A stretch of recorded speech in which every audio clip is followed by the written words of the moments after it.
All right, I'm just going to answer this question in video because I get it a lot. And the question is, Jaimie, you're so motivated. How can I be so motivated like you? What do you do? All right, if you want to be motivated, the simple answer is stop doing what other people want you to do. Stop doing what wins you awards, gets you respect, what your parents want you to do, what school says you should do, what society says you stop doing all that crap. Figure out what you want to do and do that. Yeah, but Jaimie, I'm already doing what I love to do, what really speaks to my soul and makes my spirit sing, but I'm not motivated. Well, if you think you're doing what you really want to do and you're not motivated, I mean, you can shovel that crap from now till the cows come home. It's never going to be true. The problem there is that a lot of people don't even know what they want to do because they've gotten so into the habit of doing what other people want them to do, or getting recognition and thinking that means they want to do it. All this distraction crap, and they don't know what they want to do. Okay, that brings us to another question. How do you figure out what you want to do enough that you'll actually be motivated to do it? Well, okay, in our society, there are a lot of kind of social engineering traps. And we don't need to get into who put them there or why or whatever. I'm gonna break down two examples, two really big examples. And they have to do with the language we use. Now, most people I talk to speak in the language of self-defeat. And when I say most, I can't think of anyone I know other than children who don't do this. Other than me. And I actually get in arguments with people all the time about this because they're like, why don't you just say it normally? And I'm like, no, that's the language of self-defeat. I'm not saying it like that. So people speak in this language of self-defeat. So even when they're speaking about something that is positive or saying good stuff, they're still just lacing it with all these streams of negativity because they're doing things that are socially acceptable bad habits. Two of the huge ones that I'm going to talk about right now are saying the word but and saying the word I can't. Yeah, but Jaimie, I can't just I but can't. Just shut up. Let's start with but. Why should you stop saying the word but? Okay, I'm sure there are some examples of perfectly fine uses of the word but they are few and far between. Most of the time people say but, it's following a positive statement.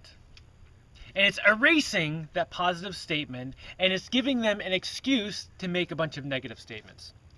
So people will say, boy, I would really love to do this thing, but the stock market is not right, but the paint's the wrong color, but my children, but the sky is too blue, blah. But. Well, I really love that person, but they suck because of all these 150 reasons. And what they're doing there is they're making the positive statement followed by but, and that's an excuse to be more negative than they could be without making that first positive statement. So you say, I really like that person. Well, now they've just cleared themselves to say all the negative stuff they want about that person because they like them. I really like that person, but their shoes and they're fat and their hair sucks. But I really like them. So it's okay for me to say all that negative crap. You know, I really want to do that thing. That would be great. But now I'm going to say all this bad stuff about it. Even though it's something I really want to do. But it sucks.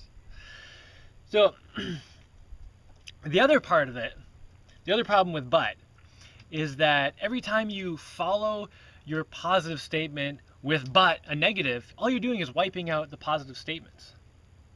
So if every time you make a positive statement, you follow it with but, and a lot of people do this constantly, anytime they say anything positive.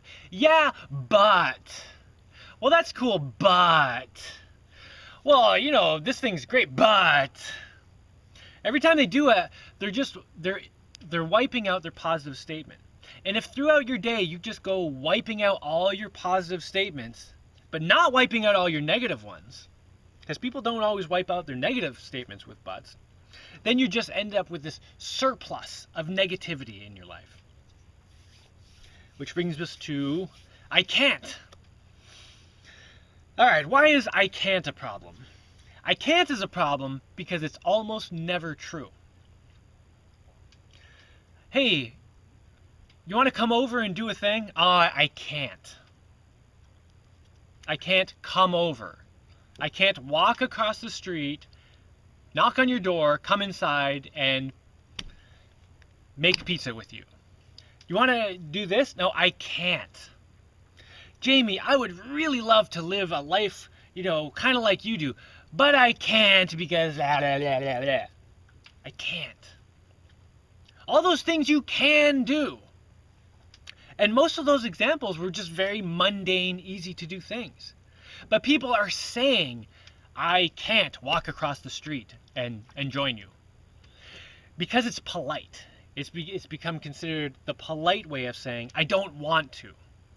The problem is that when people say, I can't, they know logically that they can, of course. It's obvious that most of this stuff you can do.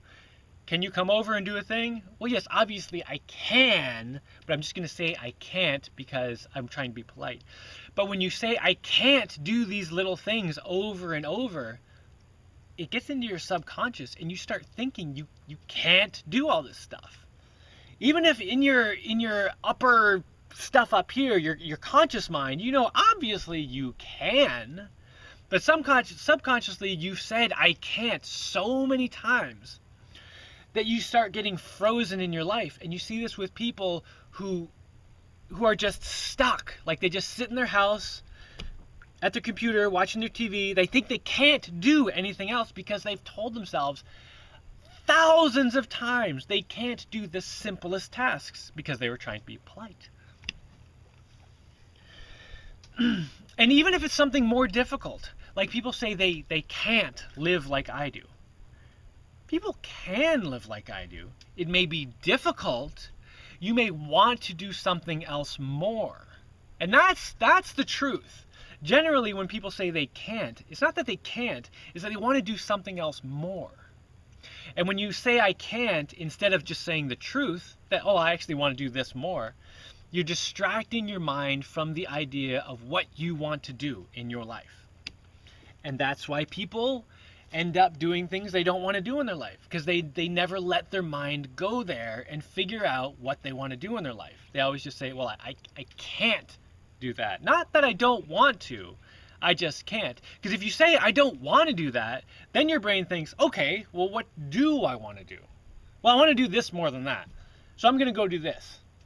Oh, wait, I don't want to do this as much as I want to do that thing, so I'm going to go do that. Oh, wait. And you just keep going up this hierarchy of like things that are more and more meaningful to you. And it's not that you can't do any of those other things. It's that you want to do something else more. Yeah, but Jaimie, it's just a bunch of semantics. What does it matter? Semantics matter. Semantics matter so much. If you were just saying this once, it wouldn't make a difference. But when you say this over and over and over, thousands and thousands of times, it gets into your head and it changes the way you think. So take out but and take out I can't. Here, let me give you a but example that just shows the way it affects your mind. Say someone says, I really want to do this thing, but it's this problem with it, and I have this thing, and Okay, let's do the same statement, but take out the but. I really want to do this thing. And that's it. Just let the statement hang there. See, in the first example, you make this statement, I really want to do this thing, and then but, and you get distracted by all this negativity, all this other stuff, and you forget about what you want to do. And you're just stuck in this mindset of, I can't do this because that sucks and everything's blah. But if you just say, I really want to do this thing, and just let that statement hang. Your mind will be on that. Your mind won't jump into all that negative garbage. Your mind will sit there and think, boy, do I really want to do that thing? I really want to do that thing. Maybe there's something I want to do even more. Or how can I do that thing? What can I do next? And your brain just starts doing this. Like your brain thinks on its own. You don't even have to make it do it. Just don't put your mind into all those can'ts and buts. Just cut them out. Just let your brain stick with the positive statement. And just dwell there. Just let it go. So, yeah, if you want to be motivated in life, take out the buts, remove it from your vocabulary completely. Take out I can't. Just take it out of your vocabulary and stop doing things that everyone else wants you to do. Oh, my 7-year-old just put it very nicely. She says, if you say but, then you are a butt. And you have to poop a lot. Yeah, because bums poop. Is that because you're full of crap?